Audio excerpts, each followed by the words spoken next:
Thank you for participating in the Community Foundation Candidate Forum. Please briefly introduce yourself. Hi, I'm Chris Cameron. I am the mayor of Lafayette, and I'm running for re-election and asking the people of Lafayette for the privilege of serving them for another 4 years.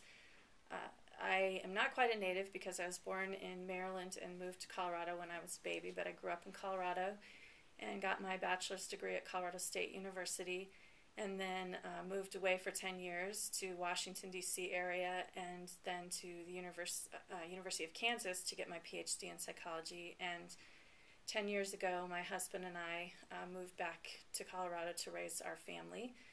My husband Joe and I have 2 boys, Jack, who's 12, and Tim, who is 9, and they go to public schools in Lafayette.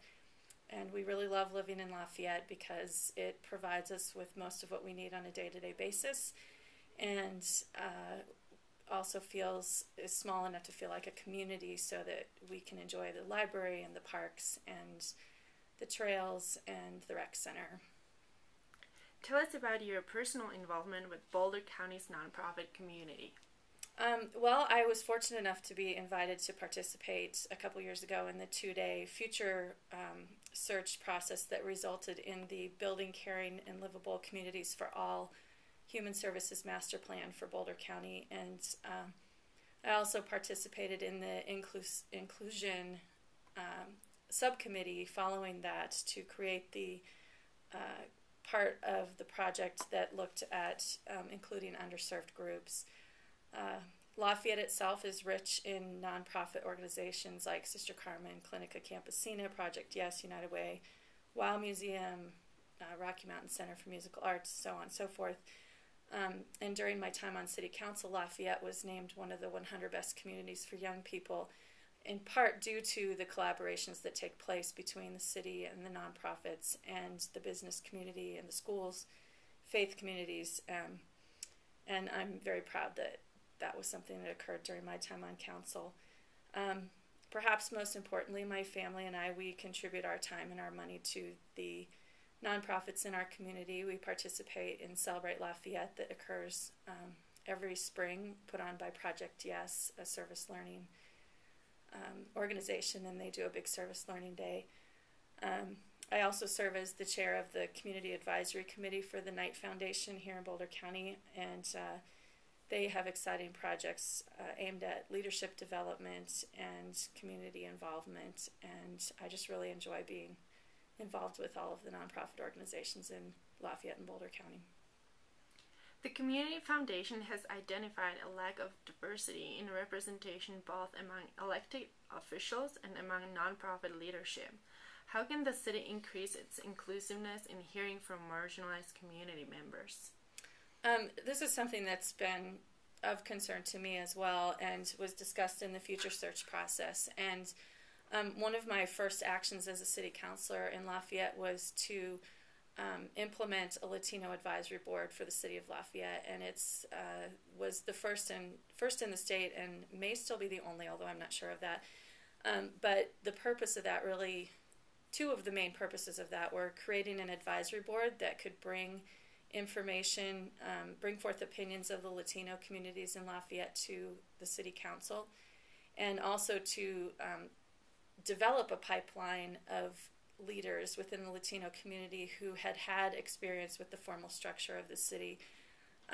So I'm proud of that effort on behalf of the city council, and not just that though. I encourage the other boards in the city to have diversity, and the library board has done a really good job of creating a strategy for having a diverse, and not just ethnically diverse, but diverse in a lot of ways, a diverse board. We also have created a youth advisory committee to get opinions of young people, again, creating somewhat of a pipeline for youth to participate in the municipal government. And it's just very important to me that people who don't commonly speak up are given a voice, and that we don't just listen to those who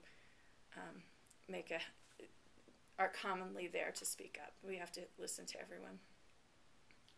What are your ideas on addressing volatile sales tax revenues, a portion of which is used to support a local nonprofit? This is a very complex issue and something that has been addressed and discussed a lot over the time that I have been on council. The revenue structures in our cities and in our state in general are an impediment in many ways to a lot of the things that we want to do. I think we need to be working collaboratively toward some strategies to alleviate this.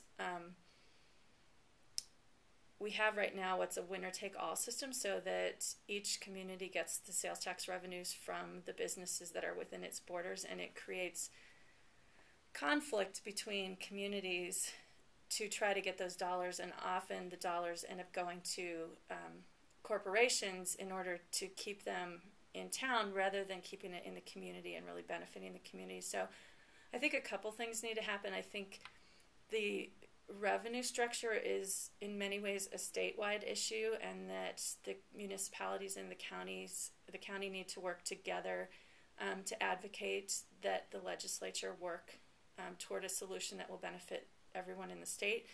But I also think we need to be looking for potential new sources of revenue that don't exist right now that could be shared, because it's very difficult to try to split up an existing pie of money. But I think it would be easier for us to all agree on a way to divide up new revenues in a way that was equitable for everyone involved. Anything else you'd like to share with the nonprofit community?